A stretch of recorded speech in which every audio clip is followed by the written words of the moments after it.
What are we talking about? Yeah, we're going to get into testing and how important or unimportant we feel it is in marketing. All right. Well, I feel like that's mostly what we do, but I am interested to hear why it's not important, I guess, and when it might not be important to do. Yeah. So when it is not important to do, I don't think that you need. I do think you need to test. You need to test often, and you need to test a lot, but you can't test just for testing's sake. And I think that is a thing that people get into it every now and then. They're like, oh, this is working. Something could be working even better. That is true. But we don't want to break something just because we can break it. I think of like, once you've solved something or once you have a mastery of something, you continue to evolve that mastery, but you don't necessarily like test out something new. I'm trying to think of like, remember the Titans, right? They had 4 plays. You run them like Novocaine because, they're still testing things out. They're still running it, but every scenario, every day, every minute is different. Right. So by default, you're kind of testing anyway. So if you got something that works, don't break it just because you need to do something new. You need to have a reason to test. Yep. It's working, but you think it could be better because of X, not because of what's been running for 6 months. Like we actually have to change it up. Sure. So I think that's a don't test reason. Yeah, no, that makes sense. I think, I do. Yeah, I mean, I agree with that. I think, look, I'm curious when we say testing, what does that mean and how long does it take? Like those are things that I feel like always come up because there is always an expectation from customers that it's like, hey, I hired you to do this thing because you're an expert. Like, so be an expert, Right. and it's like, all right, well, so I'm curious, like, how do you think about that when you're thinking about testing? Like, how long do you think it takes, and what are we, what are we measuring? What does that mean? Right. I think it's different for every example. Sure. So how long it takes will depend on what we're testing. I think people get. Let's focus on like paid, just because that's where I think of not that it doesn't happen in other places, but I feel like that's the place where we're doing the most amount of testing and iterating because there's real money being spent in real time. There's real tangible results, right? Right. You can track everything. Right. And that's why, you test so often there because you can see the progress immediately. Right. And I think for paid, the issue of testing is not so much what you're testing, but it's what you want to see. Like what are we expecting? What are our goals for? Because people will test like, oh, I want to increase my open rate, so I'm testing headlines, right? It's a pretty standard test to do. Sure. And how long does that take before I know it's going to be successful? Like one is better than the other. Sure. And that will all depend on, what is your measure of success? Like what open rate percentage do you want? Like what are you actually goaling yourself on? Yep. So if your goal is an open rate of something outlandish, like 15%, like you can test till the cows come home. But if you are going from like a 2% open rate and you're trying to get to 15, like you're probably going to have to test more than just the headline. Yeah. But, I think people get into well, I don't like this, so I'm going to change all of this around. Mm-hmm. It's like, okay, well, you just changed 15 different elements. Yeah. Now we don't know which one was successful for her. And at the end of the day, does that matter? Sometimes yes, sometimes no, because now you want to duplicate it and you put together something very similar and it doesn't work. Right. You don't know which of those 15 different changes you made, produced that result. So I think a little bit of patience is necessary, which again, not everybody has the time for, but I think that's, indicative of life, right? We test everything. You have to fail usually to get better. Yeah. Got to crawl before you walk. You're going to fall down. You're going to get back up. You'll still fall down, even if you've been walking for right. forever. Like you're going to trip and fall. And someday you're going to, it's going to get even worse again. Exactly. No, that makes sense. I think the question that I think about too is on, when we're talking about specifically ads and open rates or click rates, I guess, and then conversion on landing pages and, where you're losing and traffic and how complicated is your form and, what's your follow-up and how many touch points and all these different things. Right. So, what do you think is like when we get started with campaigns, I guess, and is when you're testing, like what all are, just pick one, I guess, as far as like paid goes, like what would you say is like kind of a typical setup or whatever of like, here's the different things that we're going to test like right off the grip and then see what happens. I mean, if we're going with like paid search, for example, the first things that you would test are going to be headlines and descriptions, because it's the crux of everything that you're doing, right? Sure. It is the final output. It is what people are going to see. But there are other things that you would also test, because your results aren't strictly based on people seeing your ad and engaging with your ad. Unless the ad is just to drive traffic, then maybe perhaps. Sure. But even within that, you don't want to spend $1,000 just because, you've got 5 clicks and you spend $1,000. You're like, oh, well, these ads might have gotten the clicks I wanted, but I want the cost to be down. Mm-hmm. So now we're looking at bidding strategy, who you're targeting, do you have any audiences built in there? What are they doing? Now, the more complexity you add, the longer the testing is going to take, because now you have to look at multiple different factors. Anytime you add in more complexity into anything, it will take longer for you to learn how to do it effectively. I'll use an analogy of like free throw shooting. So for anybody who's familiar with Rick Barry, he did the underhand, free throw shooting, and nobody wants to do that. You never see it or rarely see it now. The reason he was such a good free throw shooter is because you're moving so much less. It's a much simpler movement than a traditional free throw, because you have more pivot points. That's all it breaks down to. You have more things to keep tight while you release it. The ball comes from a different angle on the shooter.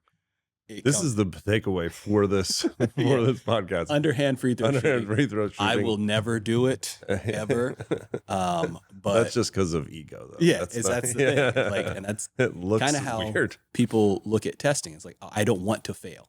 Yeah. I don't want to be unsuccessful, but I want to do all of the things, right? Like I want to make sure I want to come out the gate costing nothing, converting right away, looks great, hits exactly my audience. Like that very rarely happens, even if you set everything up, perfectly. Well, and that's you say that, like, I think about, I don't think this has happened recently, maybe with this, no current clients would ever do this. So this isn't a thing, but I think about, having clients in the past where they work with another agency or something, and that agency was like super focused on cost per click or something along these lines. And they're like, oh, I wanted my cost per click to be like 7 cents or something, and you're something whatever, super low. And you're like, okay, like, do you want these people to be clients? Like, what are we looking for here? Because like, just like you said, like, what's the intention? Like, are we just driving, traffic? You don't care who it is. Like, you just want to show a number of traffic, or is the idea which pretty much everybody that we work with has some sort of true conversion value, right, that they're looking for. And so, at the end of the day, like from the business perspective, right, is that like CAC to LTV model, right? The customer acquisition cost to lifetime value ratio. And so like, when you get into this, like, our clicks are only, now they're 15 cents. And it's like, because now you're actually competing with people with intent to buy. Like you previously were just competing, it was nothing. Like you weren't getting anybody because you're using really like keywords that were cheap. And they're cheap because the people that actually are competing with you to convert aren't bidding on them because they're not useful. And so those are some of the things where, it's definitely interesting to see. And that is part of like, depending on the touch point and, I think I was about to say the typical marketing funnel as we always use. But just thinking about that, buyer journey, there is this aspect of like, if the ultimate result is to get over here where you purchase this iPhone, there's some amount of touch points, there's some amount of the paid media, there's some amount of like different, remarketing and these different campaigns. So to understand that aspect of it, it is some amount of time, like you just mentioned. Like if there's complexity to it, it's going to take a minute to see if as we, tweak this piece over here before it gets down the path to the conclusion. So that makes sense. Because I think there's so many things in any given paid media campaign that you can tweak, right? And I don't think you always need to tweak each one. Like, we're testing this out. Make sure you have goals in place. Like, this is what our ultimate goal is. Mm-hmm. We want to get to a CAC of, $500. Yep. Okay, simple. We have that goal. We launch our campaign. It's at $650. Like, okay, well, what actions can we take to reduce that number? Yep. And then we need to look at that journey to understand where they're getting hung up. Our click-through rate looks like, percentage that we want to see, 12% or something. Pretty good. All right, well, our click-through rate's high, so they're getting to this landing page. So the ads aren't the issue. We don't need to tweak the ads. They're on the landing page. We have Crazy Egg or some other type of heat mapping software on there. Mm-hmm. We're able to see where they're scrolling. It looks like they're hovering over the right area. They're reading, all the unique selling pieces that we have up there. Like, looks like that is engaging with people.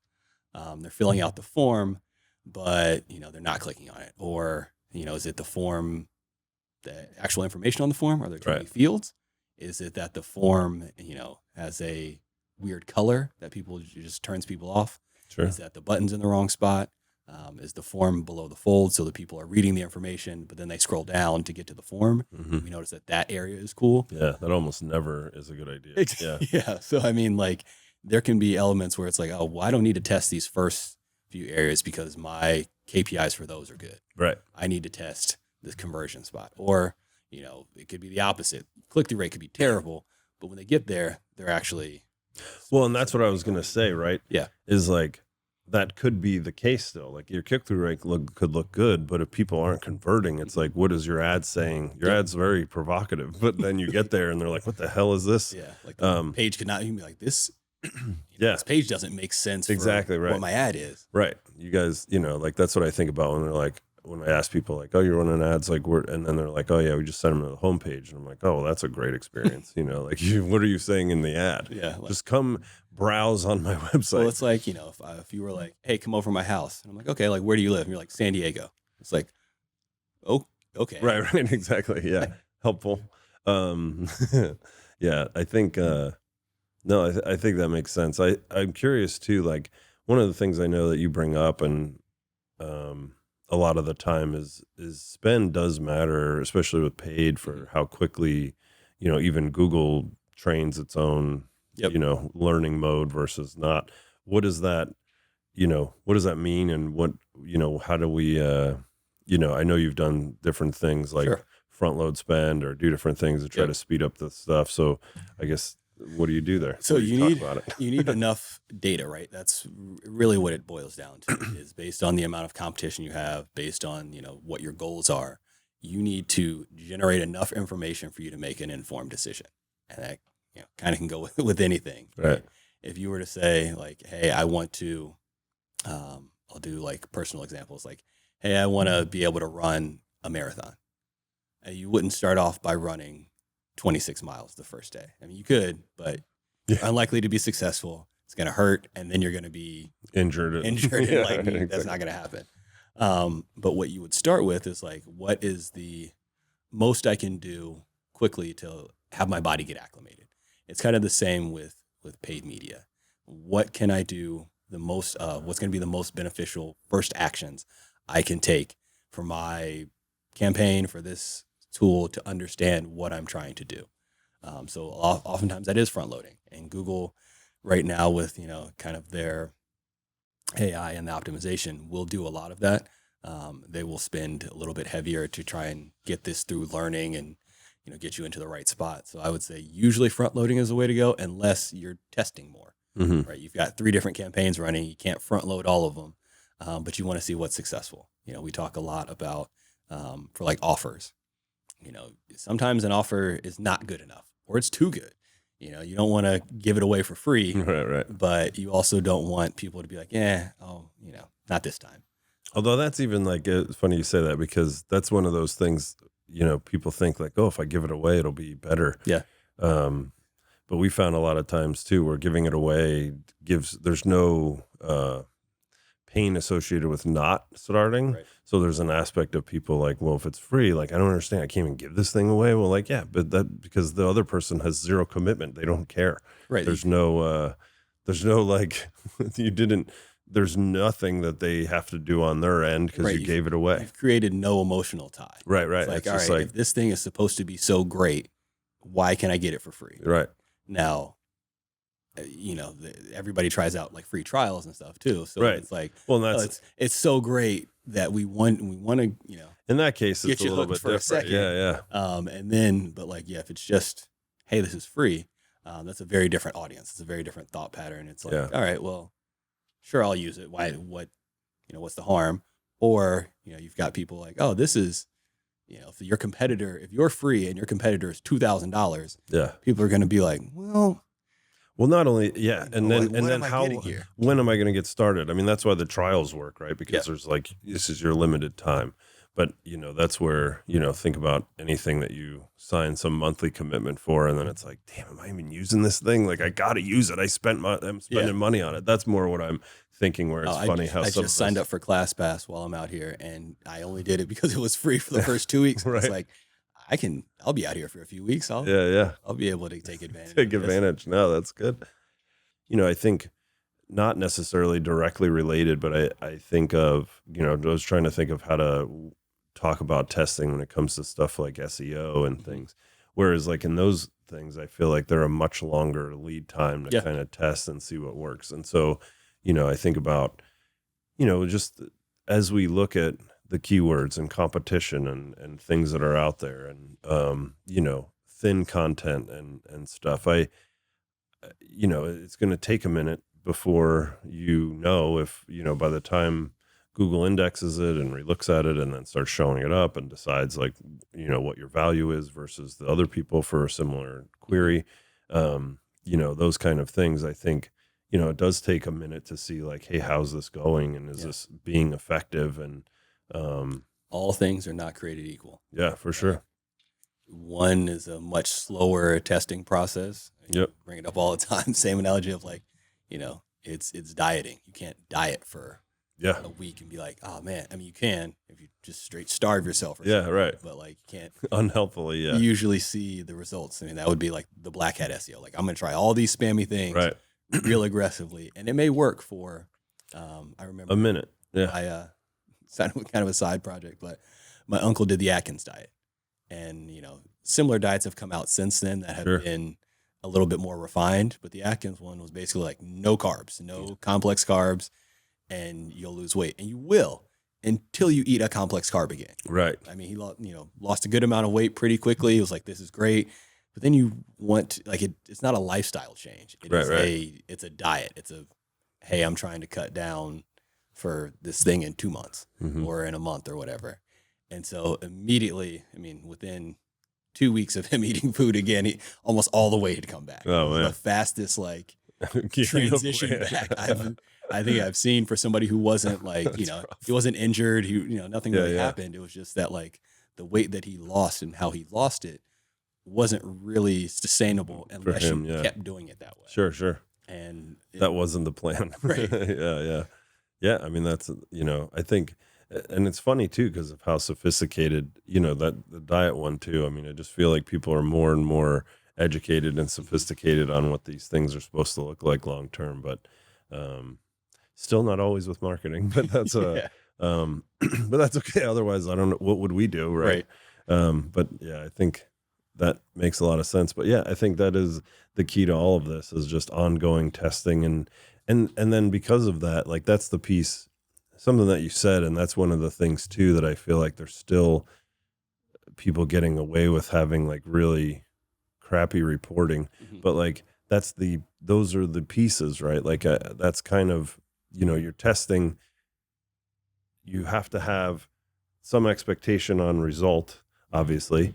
And then you have to have a robust measuring tool to make sure that, you're actually seeing the results in a real way. Like, it's not just fabricated. You're like, man, maybe this is happening. That's, you mentioned Crazy Egg for like heat mapping, and just what kind of analytics do you have set up to even track any of that stuff? Those are a lot of the things that, I just, again, it's interesting to, I especially, I feel like you can't get away with that kind of stuff as much when you're smaller. Like, maybe it's when, you're big enough that people just believe that you know what you're doing and you're doing the right thing. So you get away with not doing the right thing. And of course, that's not always the case, but just, it's interesting to kind of think through like who's doing it right and who's not. And it's like, well, if you're sophisticated, you understand like there's these kind of tracking and that needs to be set up ahead of time. And then if it's not, then like, what are you measuring and how did you know how could you possibly be testing effectively if you don't have any way to know what the results are? Because, testing isn't always positive, and it's not always, the changes aren't always what you expect. You may make a change to improve conversion rate and you only touch the landing page, let's say. Yeah. But then your click-through rate goes down, right? Like, you've made a change to the landing page expecting that to be a different conversion source. And maybe your conversions go up from a conversion rate perspective. Like, Sure. oh, like now that the people who are getting here, they're converting higher. It went from 5 to 10%, like great jump.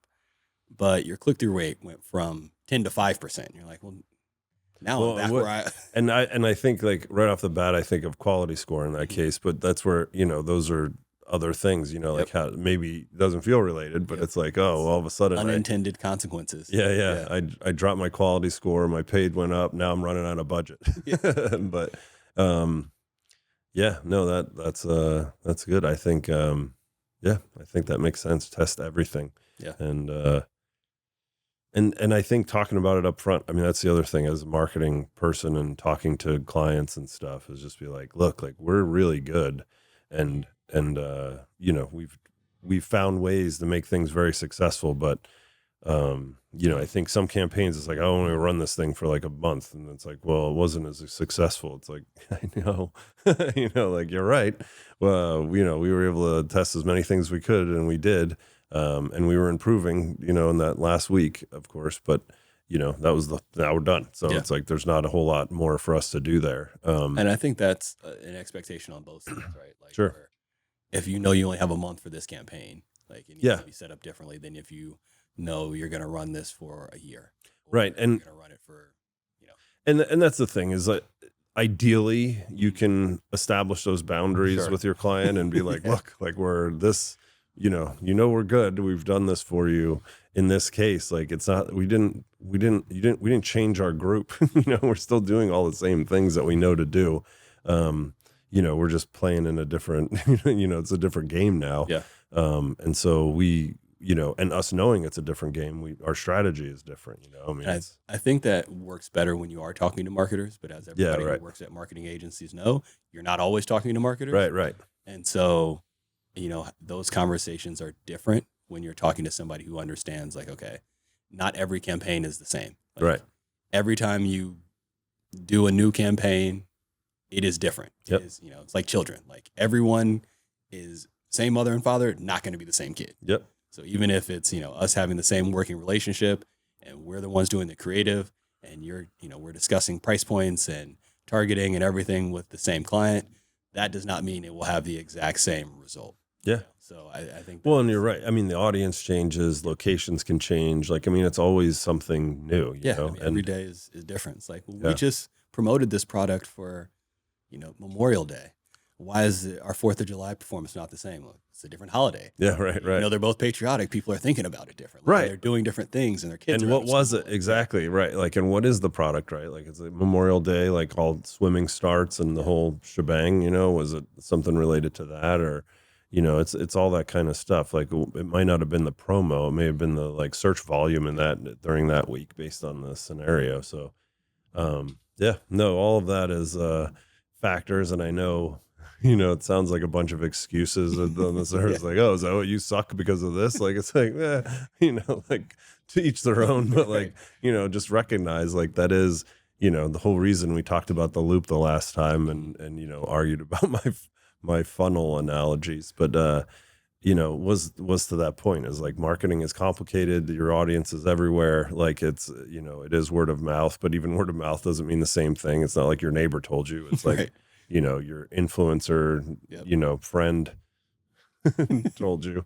But yeah, so yeah, I think that's good. Test everything. And we are testing all the time. Yep.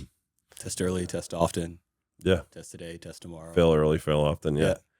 All that. Awesome.